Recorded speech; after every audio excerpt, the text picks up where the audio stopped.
12 ans, a été violée par 3 jeunes garçons du même âge qu'elle. Des agresseurs qui l'ont menacée de mort, qui ont proféré des menaces antisémites. Interpellés lundi, 2 d'entre eux ont été mis en examen pour viol aggravé et écroué. Le 3e est mis en examen pour d'autres infractions.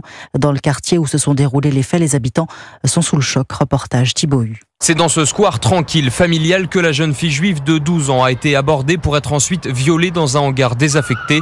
David, lui aussi de confession juive, habite à 2 pas des lieux du drame. La gorge nouée, il dit craindre pour sa sécurité et celle de ses 3 enfants. On est un peu choqués parce que ça se passe en bas de chez nous. En plus de ça, c'est qu'on est dans une période où il y a pas mal d'actes antisémites. Là, on se pose d'autres questions sur le fait de rester dans le quartier déjà, de rester aussi dans la région parisienne ou en France. Les riverains sont sidérés par la violence de l'agression, mais aussi par l'âge des suspects. 3 mineurs de 12 et 13 ans.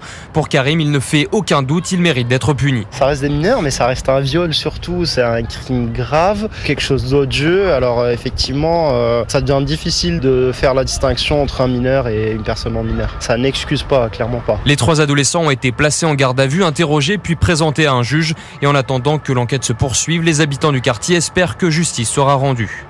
Thibaut Hu. Et 7 morts et 2 blessés. Le choc à Chartres en Eure-et-Loir hier soir. Accident de la route terrible.